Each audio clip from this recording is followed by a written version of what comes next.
नमस्कार and welcome to the session today. आज जो है प्रौद्ध का तुलनात्मक अध्ययन हम लोग करेंगे और विशेष करके पूंजीवाद, साम्यवाद और प्रौद्ध का तुलनात्मक अध्ययन करेंगे।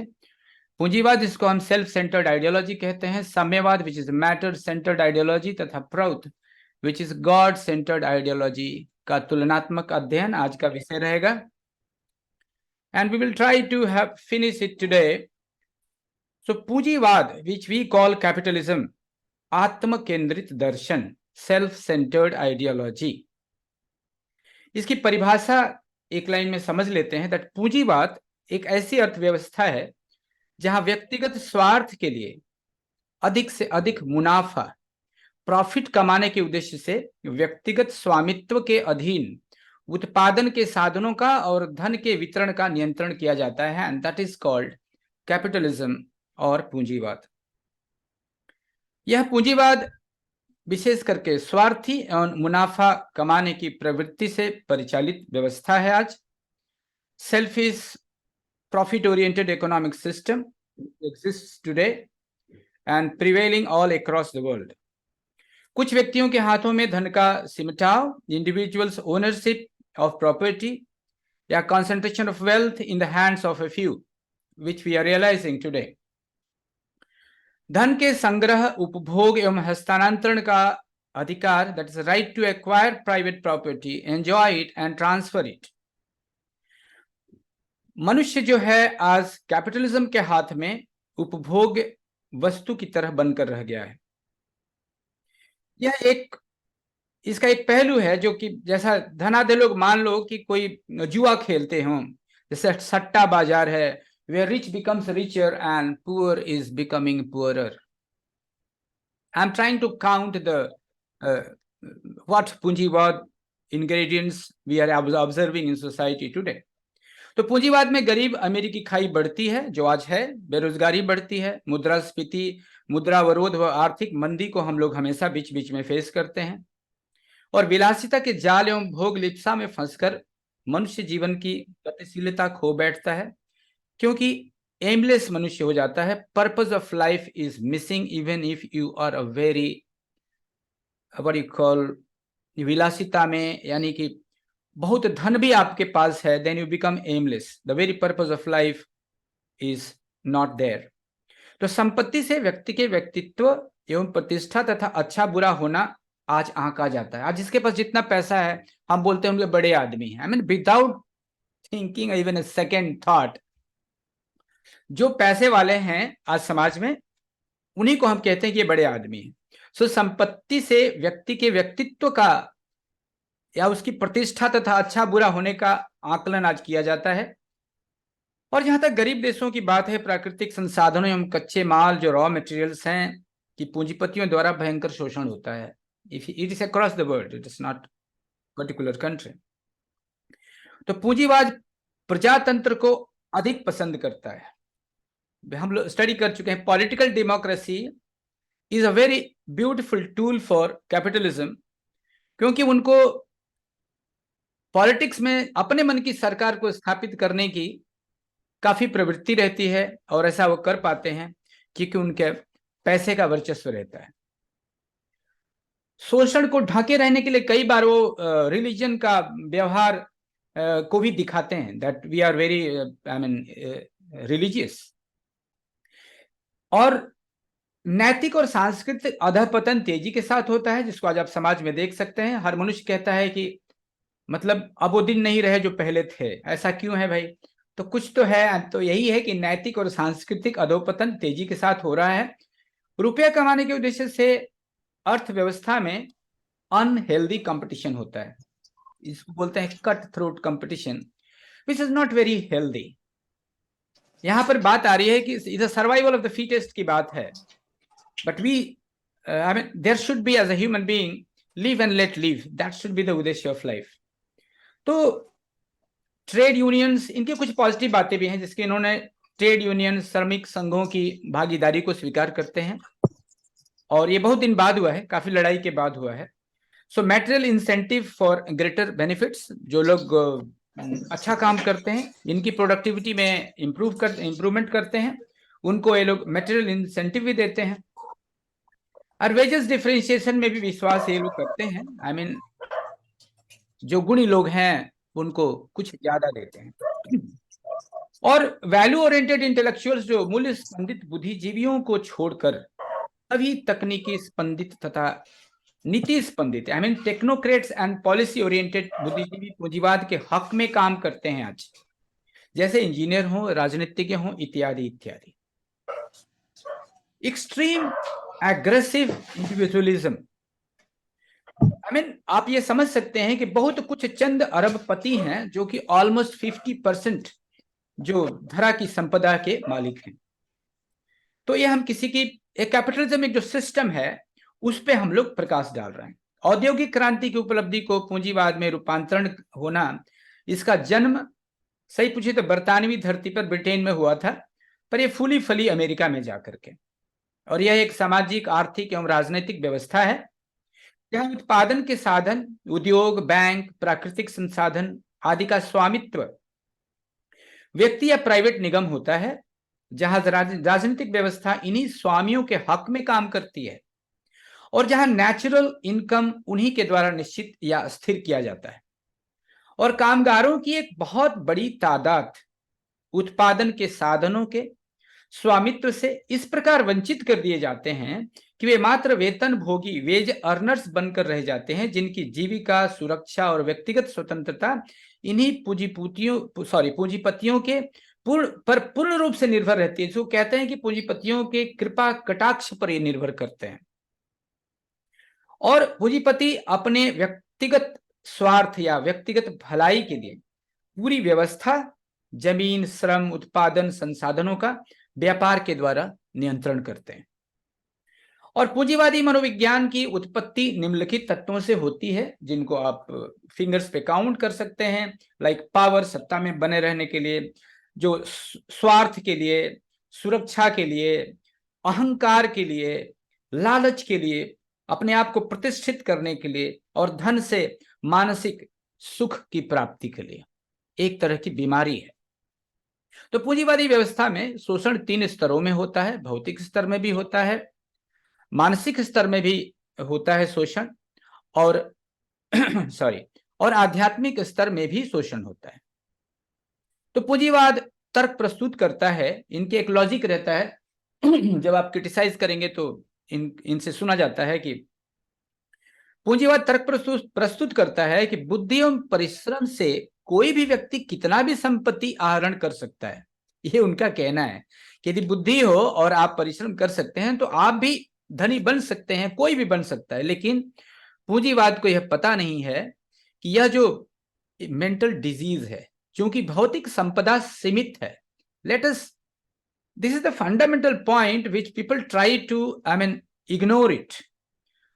भौतिक संपदाएं सीमित हैं, अतः संपत्ति का आवश्यकता से अधिक बेतहाशा पागलों की तरह आहरण करना, इकट्ठा करना, संग्रहित करना निश्चित रूप से समाज के दूसरे लोगों को अभाव में ले जाएगा। इसके अलावे पूंजीवाद को यह भी पता नहीं है कि भौतिक संपदा के अलावे अधिदैविक और आध्यात्मिक संपदा भी है। मीन्स देयर दृष्टि is still very limited on physical resources. तो ये संपदाएं, जो भौतिक संपदाएं हैं वो सीमित हैं, और मानसिक और आध्यात्मिक संपदाएं जो है वो असीमित हैं, जिसे जितना इकट्ठा करना चाहें, जितना उसमें प्रोग्रेस करना चाहें उसमें कर सकते हैं, उसे कोई दूसरा प्रभावित नहीं होता है। मैं कहना चाह रहा था कि मेंटल और स्पिरिचुअल एस्पेक्ट्स ऑफ लाइफ में यदि आप कितना भी आगे बढ़ जाते हैं तो दूसरे उससे प्रभावित नहीं होते हैं, जबकि भौतिक संपदा को यदि आप इकट्ठा करते हैं तो ऐसा नहीं है, because physical resource is limited. Mahatma Gandhi भी कहते हैं, एक स्टेटमेंट याद आ रहा है, आप लोगों ने सुना होगा कि लोगों की आवश्यकता के लिए धरती की गोद में पर्याप्त संपदा है, लेकिन लालच के लिए नहीं। There is enough for the need of the people but not enough for the greed of the people. So अंततः पूंजीवाद मानवता के विरुद्ध है, अनैतिक है, समाज विरुद्ध है। ये हम लोग इन आंकड़ों से समझ सकते हैं। और आंकड़े बतलाते हैं कि आज विश्व में लगभग 13% लोगों में 76% विश्व संपदा के मालिक हैं। तो पूंजीवाद ने बेरोजगारों की एक बहुत बड़ी फौज इकट्ठा कर दी है। इनकी वजह से काफी लोग अनएम्प्लॉयड हैं। इनका कारण है कि जब ये टेक्नोलॉजी को बढ़ाते हैं तो कम लोगों में अधिक से अधिक उत्पादन कर जाते हैं, और इनका एक ही टारगेट रहता है, टू रिड्यूस द कास्ट। मनुष्य को, आई मीन आदमी को है जॉब से हटाना, ये उनको सबसे सस्ता काम दिखता है, and which is easily they are able to do it. तो इस तरह से पूंजीवाद में बेरोजगार की एक बहुत बड़ी अपार सेना कह सकते हैं खड़ी कर दी है, और ऐसा लेबर सेविंग टेक्नोलॉजी के विकास से ही हुआ है, और जो कि आजकल मॉडर्न सिस्टम टेक्नोलॉजी आ रही है। पूंजीवाद व्यक्ति को, हम टेक्नोलॉजी के खिलाफ नहीं है, बट अब यहाँ बोल देना जरूरी है कि प्रोग्रेसिव उसको कहते हैं कि यदि टेक्नोलॉजी बढ़ गया, यदि आप 100 आदमी का काम एक आदमी से कर पा रहे हैं, तो लोगों के एटलीस्ट वर्किंग आवर्स तो कम होनी चाहिए। मनुष्य आज भी उतना ही काम कर रहा है, 14 घंटे, 12 घंटे, 8 घंटे कम से कम। तो आखिर जो समय बच रहा है वो जा कहाँ रहा है? वो तो मनुष्य का हक बनता है, एटलीस्ट वर्किंग आवर्स तो उसकी कम होनी चाहिए, विच इज नॉट देयर। तो एक तरह का भयंकर शोषण है। और हम ये भी जानते हैं कि पूंजीवाद में प्राइमरी जो डिटर्मिनेंट ऑफ डिप्रेशन का जो कारण है वो है ह्यूज कॉन्सेंट्रेशन ऑफ वेल्थ की वजह से ऐसा होता है। Blockage in the rolling money, यदि मनी रोल नहीं करती, अब हम लोग देख चुके हैं पास्ट में, आगे भी इसके ऊपर क्लास होगा, कि पैसे को जितना रोल करेंगे उतना उसका वैल्यू बढ़ता है। उदाहरण के लिए आज डॉलर इसलिए सबसे ज्यादा मजबूत है दुनिया में, या बहुत मजबूत है, क्योंकि most of the business dollar में ही होते हैं। तो ये पैसे की प्रकृति है, वो जितना हाथ चेंज करेगा उतना उसकी वैल्यू बढ़ेगी। और पूंजीवाद का एक उज्जवल पक्ष भी है, जिसे शामिल है श्रमिक संघों की भागीदारी, जो मैं ऑलरेडी बता चुका हूं। काम के बदले जो लोग ज्यादा काम करते हैं उनको इंसेंटिव देना है। वेज डिफरेंशिएशन, मतलब अलग अलग ग्रेड में अलग अलग वेजेस हैं, ये एक तरह की कुछ रैशनैलिटी देखी जाती है। तो पूंजीवाद का एक दिन जो है बाबा कहते हैं कि is going to die a natural death. और पूंजीवाद के जनक हैं, सब लोग जानते हैं, जानना जरूरी है because we are talking of पूंजीवाद।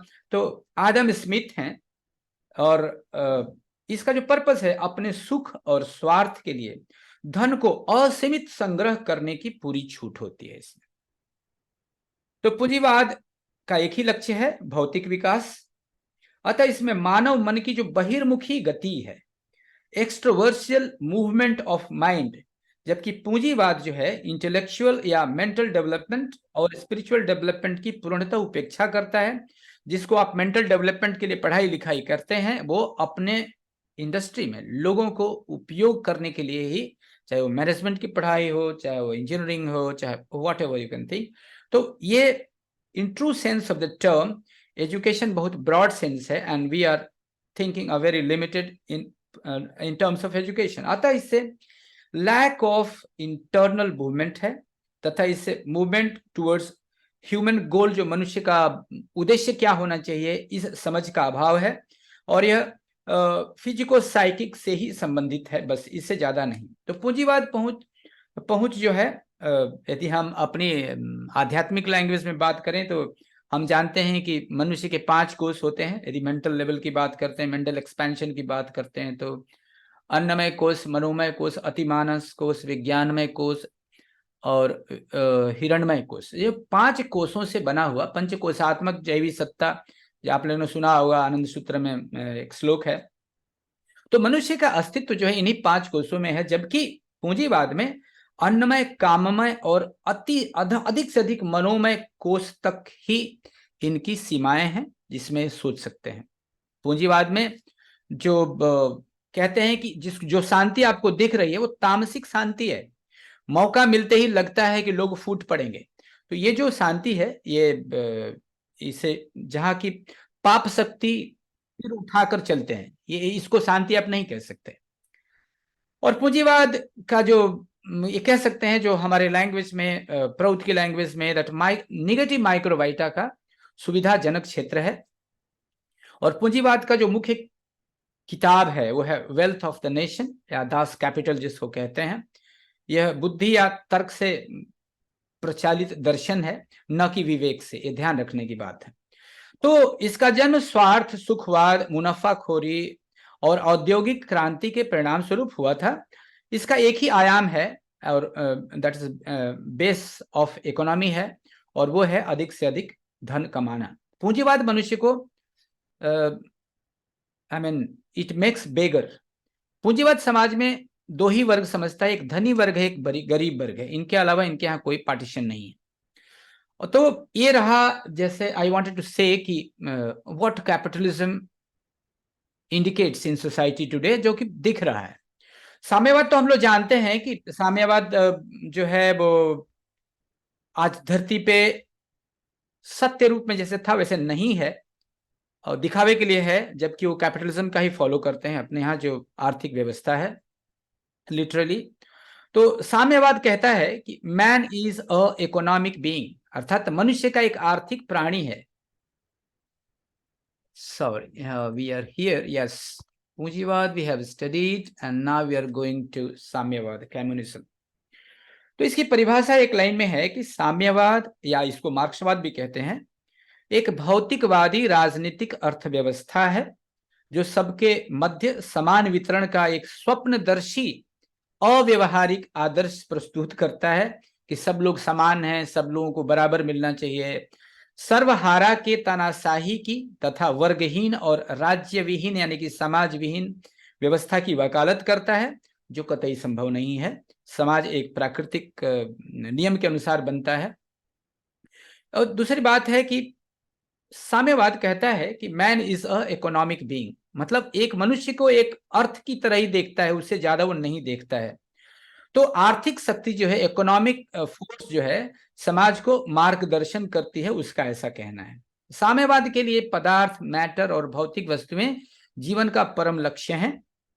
और साम्यवाद का जन्म पूंजीवाद की प्रतिक्रिया के रूप में, आप बहुत लोग जानते होंगे, ये एंटीथेसिस ऑफ कैपिटलिज्म से पैदा हुआ था, क्योंकि कार्ल मार्क्स जो है बड़े महान विद्वान थे, और इन्होंने जब इंडस्ट्रियल रिवॉल्यूशन शुरू हुआ था तो इन्होंने ब्रिटेन में देखा था कि किस तरह से दमन होता है लोगों का, आम वर्कर्स का। तो उसके रिएक्शन में इन्होंने ये प्रतिपादित किया था साम्यवाद को।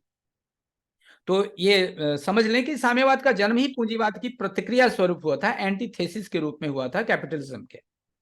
साम्यवाद में no freedom of thought and expression, ये बहुत बड़ी बात है जो कि मनुष्यता के बिल्कुल खिलाफ है। आपको अपने आप को एक्सप्रेस करने का आजादी नहीं रहता है। और यह साम्यवाद जो है ट्रेड यूनियन, लेबर यूनियन, श्रमिक संघों को स्वीकार नहीं करता है। संपत्ति के समान वितरण की धारणा साम्यवाद में पूंजीवाद के प्रतिक्रिया स्वरूप उठी थी। Concept of equal distribution of wealth was reaction of capitalism, that is why communism failed. क्योंकि रिएक्शन में कोई चीजें हमेशा सफल नहीं होती हैं, because you are reacting to the situation, not responding to the situation. तो साम्यवाद राज्य विहीन, जैसा कि हमने बताया, या समाज विहीन समाज की वकालत करता है या कल्पना करता है। यह कहता है कि state will विदर away and social classes will not exist. यह एक त्रुटिपूर्ण दर्शन है, क्योंकि राज्य विहीन या समाज विहीन कभी नहीं रह सकता समाज, क्योंकि राज्य प्रशासन या सामाजिक प्रशासन का एक आवश्यक अंग है, तथा यह त्रुटिपूर्ण कथन है कि वर्ण विहीन समाज हो जाएगा, क्योंकि समाज में चार वर्ण, वर्ण यहाँ का मतलब मैं बार बार रिपीट करता हूँ, we are talking not birth related varna, हम लोग मेंटल कलर रिलेटेड वर्ण की बात करते हैं, तो उसकी बात कहते हैं। और समाज कभी भी राज्य विहीन यानी कि समाज विहीन और वर्ण विहीन नहीं हो सकता है। तो समान वेतन, समान जीवन स्तर, वेज इक्वलाइजेशन में यह विश्वास करता है। किसी तरह की कोई पारितोषिक देने की बात नहीं है इनमें, लेकिन स्टालिन ने आते आते इस नीति में सुधार किया था। इनमें भी जितने लोग आए हैं उन्होंने समय समय पे इंप्रूवमेंट किया है, ये आगे हम आपको बात करेंगे इसके बारे में। तो साम्यवादी दर्शन एक नास्तिक दर्शन है, अनिश्वरवादी दर्शन है, और यह साम्यवाद अंतरराष्ट्रीयता, इंटरनेशनलिज्म में विश्वास करता है। और अनेक देशों में साम्यवाद को स्वीकार नहीं किया। इसके पीछे बहुत से कारण हैं। साम्यवाद का जन्मदाता कार्ल मार्क्स जर्मनी में जिनका जन्म जर्मनी में हुआ था, फिर भी जर्मनी ने उनका सिद्धांत नहीं स्वीकार किया। इंग्लैंड ने मार्क्स को आश्रय दिया था, लेकिन इंग्लैंड द्वारा भी उसकी थ्योरी को स्वीकार नहीं किया गया। जापान अपने चारों ओर साम्यवादी देशों से घिरा होने के कारण बावजूद भी साम्यवाद को स्वीकार नहीं किया, क्योंकि साम्यवाद देशों में लागू किए गए इस त्रुटिपूर्ण दर्शन के चलते नैतिक पतन, भ्रष्टाचार, आर्थिक अक्षमता, भोजन की कमी, लोगों में असुरक्षा की भावना थी, और सबसे बड़ी बात तो यह थी कि साम्यवादी देश पूंजीवादी देशों पर आश्रित थे और आज भी हैं। साम्यवाद भौतिक समृद्धि की बात करता है, अतः यह धन साम्यवाद है, you can say the physical साम्यवाद है, क्योंकि इससे beyond mental and spiritual level पे ये सोचते ही नहीं है। तो साम्यवाद में पार्टी जो ब्यूरोक्रेसी होती है और स्टेट, ये सरकार का मिलित अखाड़ा होता है। तो साम्यवाद के नेतागण जब भी अपना मतलब होता है, मार्क्स की विचारधारा को तोड़ मरोड़ कर अपने अनुकूल व्यवस्था कर लेते हैं। तो जैसा कि आपने देखा, अभी भी रशिया में देखिए, इवन चाइना में भी देखिए कि ऐसे कानून पारित कर ले कि जब तक उनकी लाइफ रहेगी तब तक वो रहेंगे। आई मीन इस तरह की व्यवस्था वो लोग अपने यहाँ ऐसा बना लेते हैं। That is the system there. तो साम्यवाद में एक नए वर्ग, आई मीन ब्यूरोक्रेट या ब्यूरोक्रेटिक डिक्टेटरशिप जैसी अफसरशाही, तानाशाही को जन्म दिया है अपने यहाँ। और साम्यवाद में द्वंद्वात्मक जो भौतिकवाद है, जिसमें कि झगड़े वाली भौतिकवाद की बात करते हैं, द्वंद्वात्मक भौतिकवाद का अंतिम संश्लेषण, फाइनल सिंथेसिस की बात करता है कि ये अंतिम वाक्य है, इसके बाद कोई परिवर्तन नहीं होगा। जबकि सच बात तो यह है कि अंतिम संश्लेषण मतलब अंतिम उपाय करके जैसी कोई वस्तु इस दुनिया में है नहीं। थेसिस, एंटीथेसिस, सिंथेसिस ये भौतिक लेवल पे चलते रहते हैं और ये समय के साथ बदलते रहते हैं। तो साम्यवादियों द्वारा लोगों के कानों में इस सिद्धांत को इतना बॉम्बिंग किया गया, इतना बार बार बताया गया, देवर ब्रेन वॉश किया गया, तभी इतने दिनों तक टिका रहा, अन्यथा यह तो कब का ढह गया होता। फिर भी इन्होंने 70 साल के अंदर ही इनकी जो व्यवस्था थी वो ढह गई। इसे अस्तित्व में बनाए रखने के लिए इन्होंने कैडर, बौद्धिक रूप से दिवालिया लोगों को बनाया, ब्रूट फोर्स का यूटिलाइजेशन किया। ये हम लोग देख चुके हैं, इवन चाइना स्क्वायर में भी ऐसा हुआ था। We know all this stories. तो मार्क्सवाद जो है, मार्क्सिज्म में बदलाव का इतिहास इस प्रकार रहा है, जो मैं बोल रहा था, थोड़े से इसको समझते हैं। मार्क्स ने दिया सर्वहारा अधिनायकवाद, प्रोलेटेरियन डिक्टेटरशिप जिसको कहते हैं, और लेनिन तक पार्टी के नेतृत्व पार्टी डिक्टेटरशिप में बदल गया है।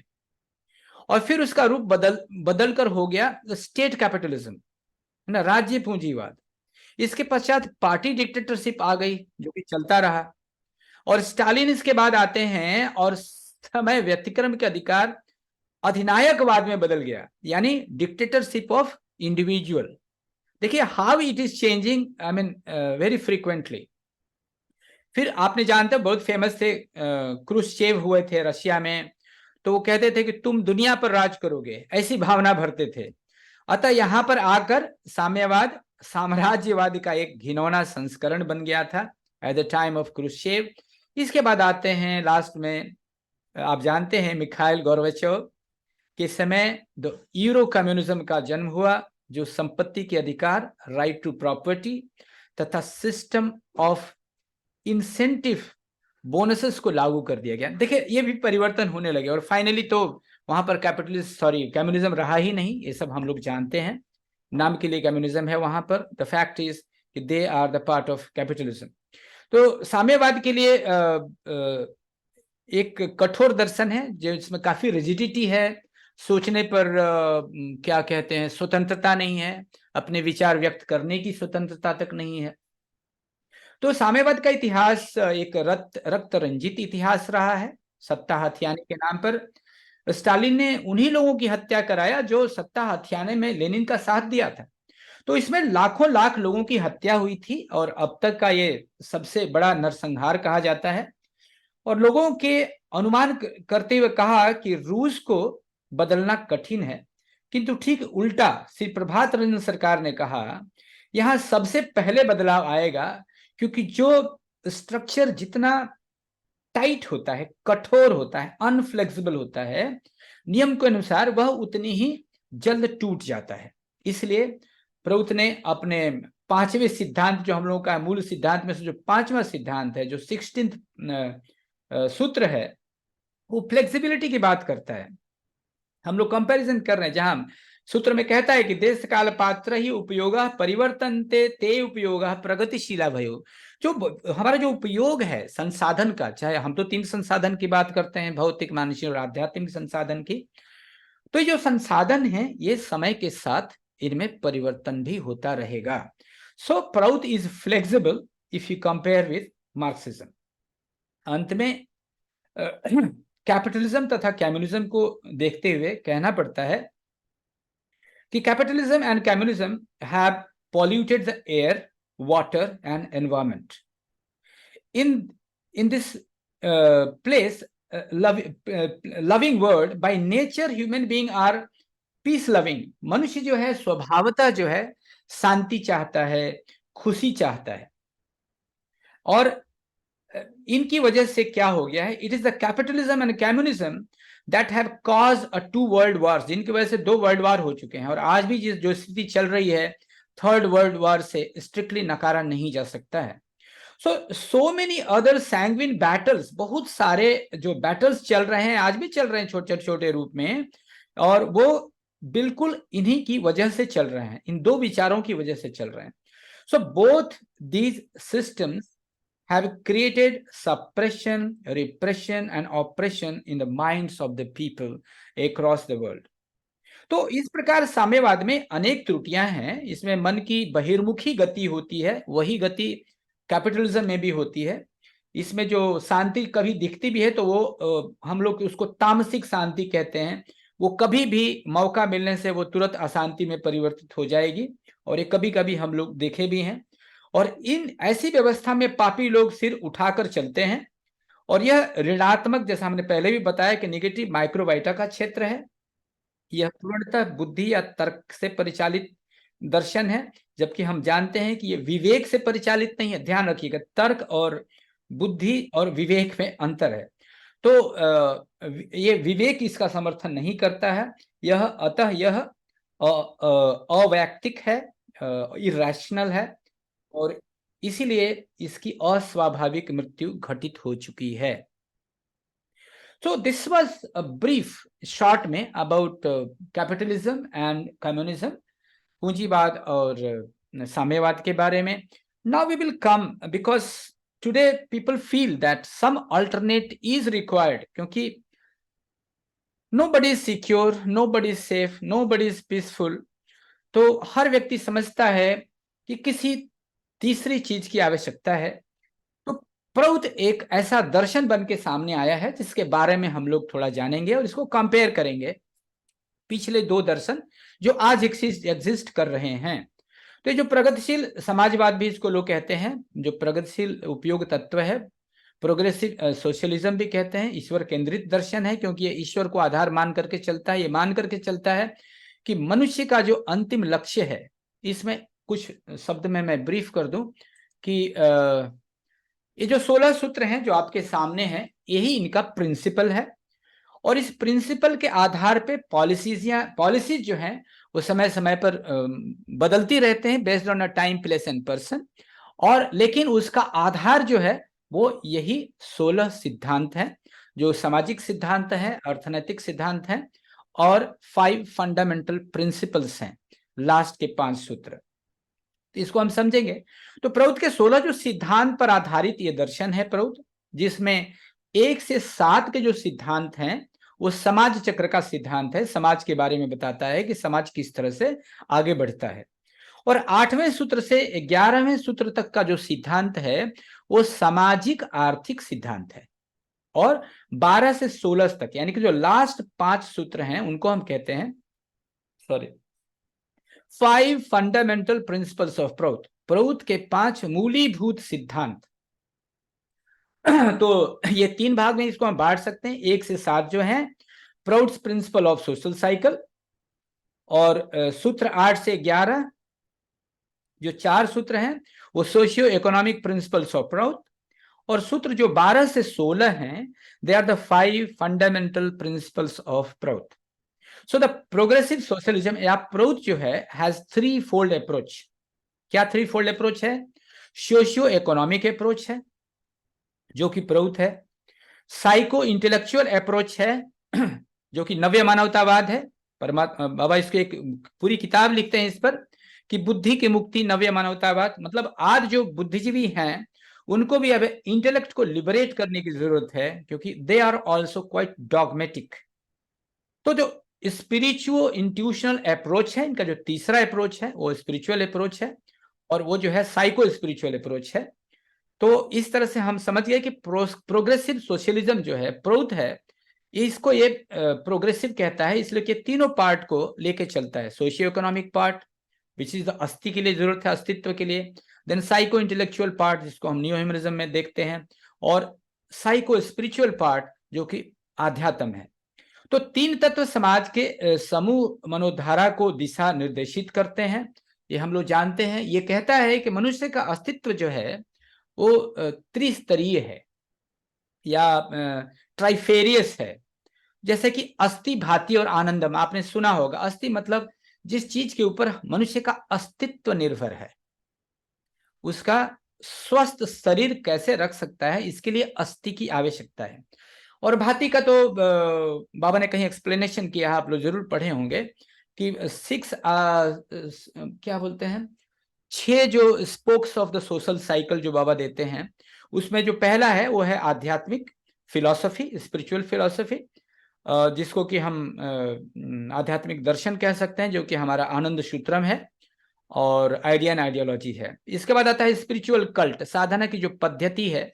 इसको बहुत नटसेल में मैं बोलना चाहूं तो 16 पॉइंट्स जो है हमारा स्पिरिचुअल कल्ट है। सोशल आउटलुक जो होता है वो हमारा नव्य मानवतावाद है और जो चर्या 1, 2, 3 है। फिर जो सोशियो इकोनॉमिक प्रिंसिपल है वो है प्रौथ, जिसकी आज हम चर्चा कर रहे हैं।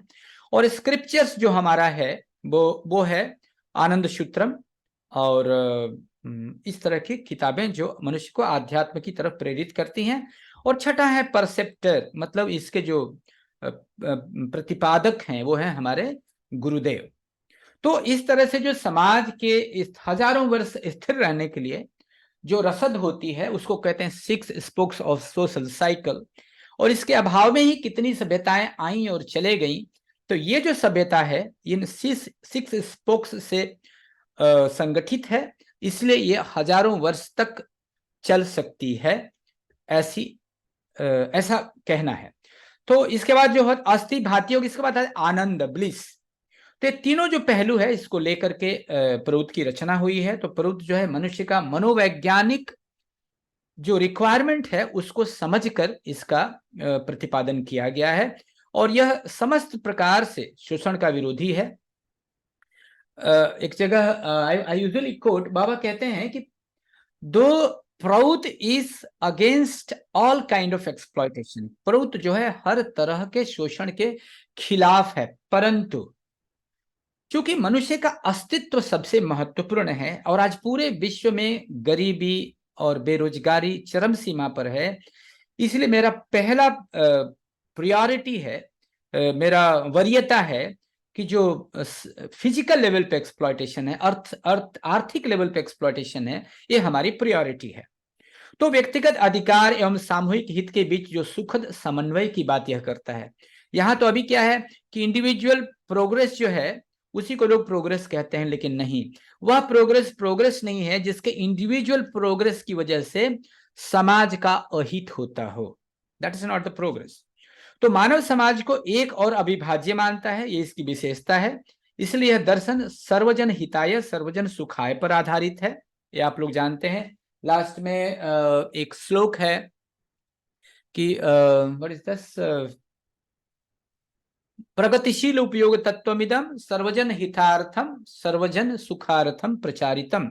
मतलब प्रौथकार जो प्रचार करते हैं उसका आधार यही है कि इस दुनिया में जितने भी लोग हैं वो सुखी हों, निरोग हों, खुश रहें, इसी के लिए इसका प्रचार करना है और यही इसका पर्पस है। तो इसमें जो राज्य का प्रशासन यानी कि समाज का प्रशासन का एक अंग माना जाता है। राज्य विहीनता संभव नहीं है, जिसको हम समाज कहते हैं। और वैचित्र को यह मान के चलता है कि विचित्रता जो है प्रकृति का धर्म है, ऐसा मानता है। एवं समाज में 4 वर्णों की को मानता है, जैसा कि मैं आपको बताया कि जन्मगत वर्ण में विश्वास नहीं करता। ये मेंटल कलर के रूप में जो वर्ण है, तामसिक मन, क्षत्रिय भावना, बहुत लोग वीराचारी होते हैं और बहुत लोग इंटेलेक्चुअल होते हैं और बहुत लोग व्यवसाय में इंटरेस्ट लेते हैं। तो इस तरह से, और वो जाति के नाम पे किसी में भी हो सकते हैं, जो आज की स्थिति है। लेकिन ये एक मनुष्य का मेंटल कलर होता है जिसपे हम वर्ण विभाजन की बात करते हैं। तो यह आर्थिक शक्ति के एक और विशेष बात अब आ रही है धीरे धीरे, कि इसमें अंतिम संश्लेषण, जैसे कि कम्युनिज्म कहता है, जैसी कोई चीज नहीं है, बल्कि थेसिस, एंटीथेसिस और सिंथेसिस की प्रक्रिया हमेशा चलती रहती है। प्रोत इस सिद्धांत पर चलता है या यह मानकर चलता है। यह आर्थिक शक्ति के विकेंद्रीकरण यानी कि डिसेंट्रलाइजेशन ऑफ इकोनॉमिक पावर में विश्वास करता है, यह राजनैतिक केंद्रीकरण का समर्थन करता है, यानी कि पॉलिटिकल सेंट्रलाइजेशन। ये बड़ी इंपॉर्टेंट पॉइंट है, इसलिए मैं इसको रिपीट कर रहा हूं कि इकोनॉमिक डिसेंट्रलाइजेशन और पॉलिटिकल सेंट्रलाइजेशन में विश्वास करता है। यह ध्यान रखने की बात है। यह आर्थिक लोकतंत्र एवं दल विहीन लोकतंत्र में विश्वास रखता है। ये इकोनॉमिक डेमोक्रेसी एंड पार्टीलेस डेमोक्रेसी में विश्वास करता है। यह रोजगार की 100% गारंटी देता है। यह सभी को 5 मौलिक आवश्यकताओं की पूर्ति की भी गारंटी देता है। प्रतियोगिता नहीं, कट थ्रोट प्रतियोगिता नहीं। प्रतियोगिता तो अच्छी चीज है, बट यह सहयोगिता के आधार पर होना चाहिए। सहभागिता में विश्वास यह करता है। यह कोऑर्डिनेटेड कोऑपरेशन में विश्वास करता है, न कि सबऑर्डिनेटेड कोऑपरेशन में। तो नैतिकता और आध्यात्मिक जो उत्थान है, ये सांस्कृतिक उन्नयन पर विशेष जोर देता है कि मनुष्य की जो संस्कृति जो है, क्योंकि देखिए समाज में 3 तरह के पावर काम करते हैं। आर्थिक पावर जो है, जिसको इकोनॉमिक पावर कहते हैं, दूसरा है पॉलिटिकल पावर और तीसरा है कल्चरल पावर। तो ये कल्चरल पावर को नैतिक और आध्यात्मिक उत्थान एवं सांस्कृतिक उन्नयन पर विशेष जोर देता है। तो समाज आंदोलन के 3 जो आयाम को लेकर चलता है, एक है मातृभाषा एवं संस्कृति का विकास हो, आर्थिक सेवा के लिए राजनीति होती है, राजनीति धन कमाने के लिए नहीं होती है, राजनीति is for the service, politics is for the service, इसमें यह विश्वास करता है। जीवन में आध्यात्मिक मूल्य सर्वोपरि है, प्रौत सर्वांगीण विकास चाहता है। ये विशेषताएं हैं प्रौत की। इस दर्शन में के केंद्र में जो है ईश्वर होते हैं और विभिन्न संरचनाओं के केंद्र में रहकर उनका नियंत्रण करते हैं। अतः यह ईश्वर केंद्रित दर्शन है। इसमें समाज सेवा एवं साधना का समन्वय है। जैसा आप में से बहुत लोग से जानते हैं कि हमारा वेरी मिशन ही है आत्मा मोक्षार्थम जगत हिताय च, यानी कि साधना और समाज सेवा में समन्वय। तो इसमें सामाजिक आर्थिक इकाइयां जो हैं, सोशियो इकोनॉमिक यूनिट्स के निर्माण की बात होती है, जो व्यवहार में क्षेत्रीय है मगर विस्तार में सार्वभौमिक है। एक यूनिवर्सल सोसाइटी का निर्माण करना चाहता है प्रोत बाय यूनिफिकेशन ऑफ समाज, यहां तक कि वर्ल्ड गवर्नमेंट की भी बात करता है। तो ये 3 प्रकार के सिस्टम को मानता है, जिसमें कॉस्मोलॉजिकल सिस्टम है, यूनिवर्सल सिस्टम है और तथा सोशल सिस्टम। तो ये जो है इस तरह का दर्शन है। और यह विश्व सरकार, जैसा कि मैंने अभी बताया, वर्ल्ड गवर्नमेंट की वकालत करता है, यूनिवर्सल ब्रदरहुड अथवा कॉस्मिक ब्रदरहुड में विश्वास करता है। यह धन के सामूहिक स्वामित्व में विश्वास करता है। सामूहिक स्वामित्व, फिर वो श्लोक याद आ गया जो मैं हमेशा कोट करता हूं, हर हर में पिता गौरी माता स्वदेशः भुवनत्रयम्, यानी कि ये जो भावना है, ये जो मानसिक भावना, ये हमेशा लेकर के चलनी है प्रौटिस्ट को, या जो सद्विप्र हैं या जो प्रौत को स्थापित करना चाहते हैं कि ये परम पुरुष जो है वो हमारे पिता हैं, हम सबके पिता हैं। परमा प्रकृति जो है वो हमारी माँ है, और ये जितना जो होमलैंड है, ये पूरा संसार, ये त्रिभुवन जो है हमारा, हम सबका होमलैंड है। तो यहाँ पर जो है एक धन के सामूहिक स्वामित्व में विश्वास करता है। इसलिए मैं कोट किया, ये जो कोऑपरेटिव पर ज्यादा जोर देता है। जो प्रॉफिट का जो मोटिव है उसमें यह कम विश्वास करता है। और यह धन के सामूहिक स्वामित्व में भी, जैसे मैं ऑलरेडी कह चुका हूं, and cooperative is the base for the socio economic upliftment. यह मानवता को स्टेट से ऊंचा एवं महान मानता है। इसमें भौतिकवाद यानी मेटेरियलिज्म तथा आध्यात्मवाद स्पिरिचुअलिटी के बीच एक सिंथेसिस है, जिसको हम संश्लेषण कहते हैं। तो यह सबको उनके शारीरिक, मानसिक तथा आध्यात्मिक विकास का पूर्ण मौका प्रदान करने की बात करता है। आपने देखा हुआ कोटेशन भी कहीं है बाबा का, that encourage everyone to build their career in a nice way. No one should get the scope to think that their life has become useless. हर एक को प्रोत्साहित करना चाहिए कि वो अपने जीवन में हर क्षेत्र में सफल हो सके। किसी को यह सोचने का मौका नहीं मिले कि उसका जीवन जो है निरर्थक हो गया। ये इस भावना से प्रोटेस्ट चलते हैं। इसमें कास्टिज्म की जहां तक बात है, रेसिज्म की बात है, प्रोविंशियलिज्म की बात है, इन चीजों को हम नहीं मानते या नहीं तवज्जो देते हैं। नेशनलिज्म तक अथवा इंटरनेशनलिज्म की बात हम नहीं करते। यदि किसी इज्म की हम बात यदि करते हैं तो केवल यूनिवर्सलिज्म है, and no other ism is accepted in Prout. तो एक सार्वभौमिक मानवतावाद में विश्वास करते हैं। और तो प्रौत की यदि हम परिभाषा पे आते हैं तो प्रौत प्रगतिशील उपयोग तत्व का संक्षिप्त रूप है, जो आध्यात्म एवं नव्य मानवतावाद पर आधारित एक सामाजिक, आर्थिक, राजनैतिक और सांस्कृतिक सिद्धांत है, जो मैं ऑलरेडी बता चुका हूं कि 16 सूत्रों पर आधारित है, तथा जो सीमित भौतिक संपदा का ओनरशिप किसी व्यक्ति को न मानकर पूरे समाज को मानता है, तथा सभी क्षमताओं या संपदाओं जो पोटेंशियलिटीज हैं उनका प्रगतिशील रूप से पूरे मानव कल्याणार्थ उपयोग करता है, तथा उनका विचारपूर्ण वितरण करता है, रैशनल डिस्ट्रीब्यूशन में विश्वास करता है। तो प्रौत मनुष्य को जो है, आपने सुना होगा, प्रमा एक चैप्टर है, आप लोग जरूर सुने होंगे कि प्रौत जो है मनुष्य के रिद्धि, सिद्धि और समृद्धि, इन तीनों में मदद करने की बात करता है। There should be balance in physical, metaphysical and spiritual life. तो प्रौत सबके जीवन स्तर को ऊपर उठाने की बात करता है। प्रौत सभी के उपभोग एवं आवश्यकताओं को लक्ष्य में रखकर अर्थव्यवस्था सुनियोजित करता है। तो ये जो नव्य मानवतावाद जो है पर आधारित है, इसमें कोई उपेक्षित या अवहेलित नहीं है। ये समझने की बात है, और बहुत इंपॉर्टेंट बात है जो कि आज नहीं है। यानी equal love and affection for every living beings, not only humans but all animals, plants, everyone. And यहां पर एक स्टेटमेंट है कि love for all and hate for none.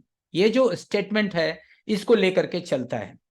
तो प्रौत की चार जो आवश्यकताएं हैं, ये नीड्स हैं, ये है कि survival of personality, well being, उसकी आइडेंटिटी, उसकी फ्रीडम, इन सब का ध्यान रखता है। और प्रौत जो है भौतिक संपदा के संग्रहण पर रोक लगाता है, क्योंकि वह सीमित है। देखिए, ऐसा नहीं कि संग्रह करने को मना करता है, उसकी सीमा पर रोक लगाता है कि it should not be at the cost of somebody's bad condition. लेकिन मानसिक और आध्यात्मिक संपदाओं पे संग्रह पर ये कभी रोक नहीं लगाता, क्योंकि ये असीमित हैं। और प्रौत जो है बुद्धि से परिचालित दर्शन न होकर बोधि से परिचालित दर्शन है। यहां यह समझने की बात है। बाबा भी कहते हैं दैट जो विवेक जो है मनुष्य की सबसे बड़ी संपदा है। यानी कि बुद्धि जो है, जो तर्क है, यदि वो विवेक सम्मत है तभी उसको हम कहते हैं युक्ति। तो ये और प्रौत जो है संप्रदाय को लेकर नहीं चलता, बल्कि मानव धर्म में विश्वास करता है। वो ये विश्वास करता है कि मनुष्य का धर्म एक ही है, और वो है कि मनुष्य जो है अनंत सुख का प्यासा है। तो ये कहते हैं, एक जगह आप लोगों ने देखा होगा, आनंद सूत्र में एक श्लोक है कि सुखानुरक्ति परमा जेवी वृत्ति। बहुत लोग कहते हैं कि जीवित रहना मनुष्य चाहता है। अरे, मनुष्य जीवित रहना इसलिए चाहता है कि वो सुखी रहना चाहता है। लेकिन बाबा इसको नकारते हैं, कहते हैं कि नहीं, जीवित रहना परमावृत्ति नहीं है, सुख पाने की ख्वाहिश परमावृत्ति है। इसको इस तरह से एक्सप्लेन करते हैं कि ऐसा देखा गया है कि किसी परिस्थिति में मनुष्य को जब सुख नहीं मिलता है तो वो आत्महत्या तक कर बैठता है। तो ये प्रूफ होता है कि मनुष्य का जो है सुखानुरक्ति, जो परमावृत्ति है, वो सुखानुरक्ति है, सुख पाने की वृत्ति। और सुख मतलब क्या होता है, ये भी एक, माफ करिएगा आप लोग, मैं थोड़ा सा उधर घुस जा रहा हूं। अब सुख पे एक और याद आ गया, सुख मतलब सुखम वांछति सर्वो हि तच्च धर्म समद्भुत तस्मात् धर्म सदा कार्य सर्ववर्ण प्रयत्नता। ये बताना इसलिए जरूरी है कि हम ये मान के चलते हैं कि मनुष्य अनंत सुख का प्यासा है और सुख जो है हर जीव चाहता है, लेकिन मनुष्य जो है अनंत सुख चाहता है। यही और पशुओं में, जानवरों में और मनुष्य में अंतर है। तो फिर लेकिन वो अनंत सुख कैसे मिलेगा? तो एक जगह फिर श्लोक आता है आनंद सूत्र में ही है कि सुखम अनंतम आनंदम। आनंद जो है, अनंत सुख को ही आनंद कहते हैं। तो आइडियली स्पीकिंग मनुष्य आनंद चाहता है, और आनंद क्या है? आनंदम ब्रह्म इत्याहु, ब्रह्म को ही कहते हैं कि वो आनंद है।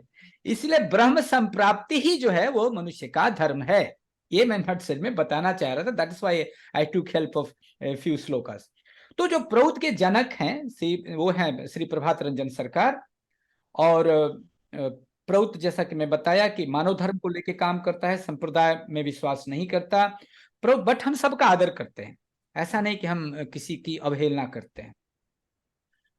प्रौध मनुष्य को अति मानव एवं देवता बनाने की प्रथा भी उसके पास है, जिसको हम लोग 16 पॉइंट्स में हमारे आचार्य जी के क्लासेस में बहुत दिन तक हम लोगों ने पढ़ा।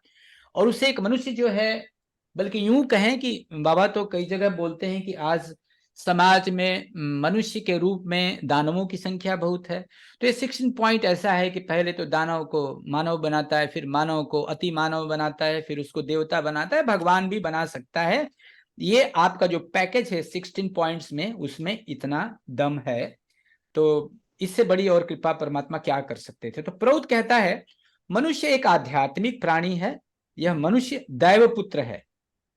जबकि वेस्टर्न फिलॉसफी, मेरे को याद आ रही है एक लाइन में कहीं मैंने सुना है, वो कहते हैं कि human is what you call wicked by nature, जो कि हम नहीं मानते, प्रौध नहीं मानता। प्रौध कहता है कि मनुष्य जो है एक आध्यात्मिक प्राणी है, and human life is an ideological flow. मनुष्य जो है जीवन एक आदर्शाभिमुखी प्रवाह है। तो प्रौध में राइट टू वर्क है, आपको काम मिलेगा, इसका राइट है। यह प्रबंधन वर्ग में श्रमिक संघों की भूमिका को स्वीकार करता है। और प्रौध का नारा है moralist and freedom fighters of the world unite. को प्रौध जन आंदोलन द्वारा समूह मनोधाराओं में परिवर्तन लाता है। हम चाहते हैं कि लोगों में जागरूकता पैदा करें, प्रचार करें, क्योंकि जब तक आपकी एक्सेप्टेंस समाज में नहीं होती तब तक इनका कोई मूल्य नहीं है। इसलिए अधिक से अधिक प्रचार करने की आवश्यकता है। पहले तो इसकी जानकारी करें और इसको समाज में अधिक से अधिक प्रचार करें, और अब वो वक्त आ गया है। तो प्रौध मोक्ष का पथ प्रशस्त करने में मदद करता है, और ऐसा साबित होता है। और प्रौध में रिजिडिटी नहीं है, जैसा कि मैंने पहले ही बताया कि लास्ट जो हम लोगों का सूत्र है उसमें वो कहते हैं कि ये हमारा जो उपयोग है वो प्रगतिशील स्वभाव का होगा। और God generated philosophy, and that is a practical philosophy which is proud, and it is not a dogma or any kind of ism. और हमारे पास एक और विशेषता है, आज की जो अर्थव्यवस्था है वो दो चीजों को लेकर के चल रही है। एक तो है उसका जनरल इकोनॉमी को लेकर के चलती है, और कॉमर्शियल इकोनॉमी को लेकर चलती है। तो जो विस्तार में पढ़ चुके हैं कि Prout believes in quadra dimensional economy, चतुष्पद इकोनॉमी में विश्वास करता है, जिसको एक तो कहते हैं गण अर्थनीति, जिसको पीपल्स इकोनॉमी कहते हैं। जितनी बेसिक मिनिमम रिक्वायरमेंट्स की गारंटी है ये सब गण इकोनॉमी में ही आता है, यानी कि पीपल्स इकोनॉमी में ही आता है। दूसरा है कॉमर्शियल इकोनॉमी, जिसमें कि वाणिज्य अर्थनीति उसको कहते हैं। और इसके बाद आता है जनरल इकोनॉमी, जो आज भी है, साधारण जो अर्थनीति है। और एक और विशेष बात बाबा ने दिया है वो है साइको इकोनॉमी, जो कि मानस अर्थनीति है, जिसको हम लोग डिटेल में पढ़ चुके हैं। सो वी आर डिफरेंट, ये कहने के लिए मैंने ये 4 पॉइंट बिंदु को रखे थे। और इन कॉन्स्टिट्यूशनल स्ट्रक्चर जो है इसका मनुष्य को देवता बनाने का है, and equal justice to everyone, common penal code में विश्वास करता है, safeguard for flora and fauna, यानी कि पेड़ पौधे जीव जंतु चर अचर सबका ध्यान रखता है, कॉमन पेनल कोड जैसा हम लोग बात किए थे, और good working relations between states and centre, समाज और जो सेंट्रल गवर्नमेंट होता है उनमें एक खूबसूरत समन्वय रहता है, इक्वेलिटी इन एजुकेशन, सबको समान एजुकेशन का प्रबंध की वकालत करता है या विश्वास करता है, इकोनॉमिक डेमोक्रेसी में विश्वास करता है, बेस्ड ऑन सम समाज तत्व, सोशल इक्वालिटी। इसको समझने के लिए मुझे एक लाइन याद आ रही है कि बहुत पावरफुल है, मुझे अच्छा लगता है। न्यू ह्यूमनिज्म में बाबा कहते हैं कि यदि तुमको सम समाज तत्व को समझना है, या यूं कहें कि भागवत धर्म भी को भी समझना है, तो उसमें एक ही बात है कि जिस तरह से तुम्हारी जान तुमको प्यारी है, उतनी ही हर जीव की जान, हर मनुष्य की जान उसको भी उतनी ही प्यारी है। इस भावना से जब आप समाज में काम करते हैं तो उसको कहते हैं सम समाज तत्व। तो प्रकृति की विचित्रता को हम अंगीकार करते हैं, प्रभुत्व अंगीकार करता है। तो अर्थव्यवस्था का जो निर्माण है उसमें गुणी जनों का सम्मान भी है, अधिकतम आय की सीमा रेखा निर्धारण करते हैं, लेकिन संघ छद्मों की प्रतिष्ठा हो इस पर हम चलते हैं। और वस्तु विनिमय जो को स्वीकार करते हैं, जिसको हम बार्टर सिस्टम कहते हैं, जो किसी जमाने में था। और आयकर मुक्त व्यवस्था में भी हम विश्वास करते हैं। और कृषि को उद्योग का दर्जा मिले, इस पर भी हम विश्वास करते हैं। और औद्योगिक विकास हो, इंडस्ट्रियल डेवलपमेंट हो, इस पर भी हम विकास करते हैं। और तकनीकी विकास हो, और प्रखंड स्तरीय योजनाएं बने, यानी कि यूनिट लेवल पर जो इकोनॉमिक योजनाएं हैं वो बने, उनमें हम विश्वास करते हैं।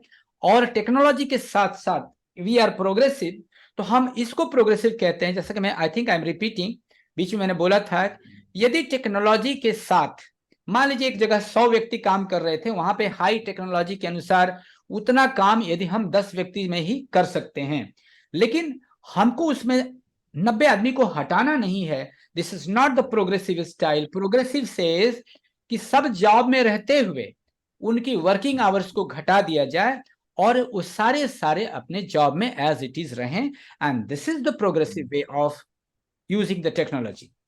तो ये बात है। और कुछ एक और पॉइंट है, वी हैव स्टिल 5-10 मिनट्स, और हम चाहते हैं कि एक कॉलम में बिंदुवत जो है, I will take 5 more minutes to compare पूंजीवाद, मार्क्सवाद और प्रौद्ध को एक कॉलम में।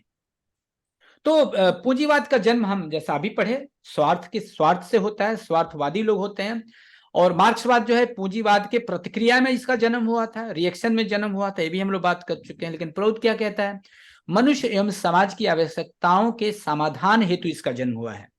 ये किसी के एक्शन रिएक्शन से नहीं हुआ है, ये मनुष्य को सर्वजन हिताय, सर्वजन कल्याण के लिए इसका जन्म हुआ है।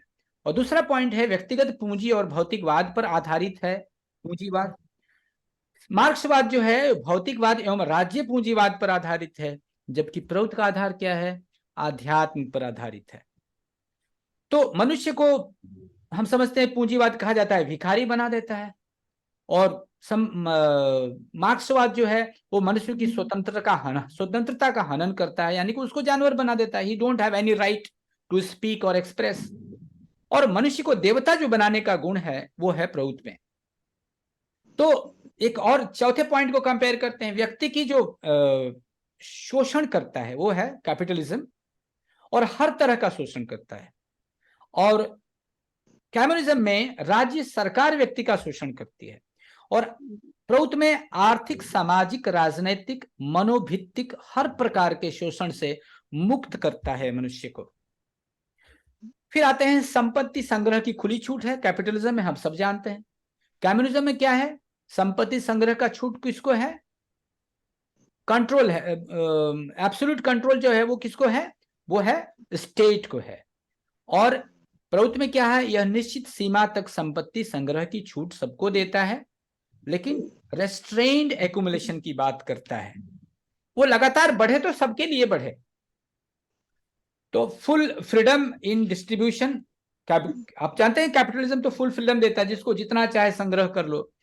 और वहीं जो इसका जस्ट अपोजिट करता है मार्क्सवाद, क्योंकि रिएक्शन में तैयार हुआ था, कहता है कि इक्वल डिस्ट्रीब्यूशन होना चाहिए सब में। I mean this is not practical, क्योंकि वी नो द 8th सूत्र ऑफ 5th चैप्टर की जो कहता है कि वैचित्र्यम प्राकृत धर्म समानम न भविष्यते।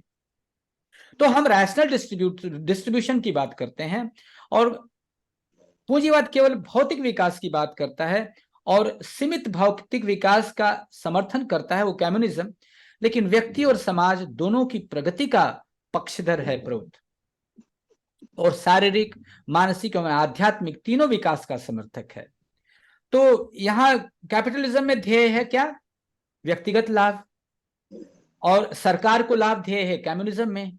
और सद्विप्र जो है उसमें आपका क्या है? आपका ध्येय है व्यक्ति एवं सरकार दोनों के बीच समन्वय हो, उपभोग की वजह से, उपभोग का।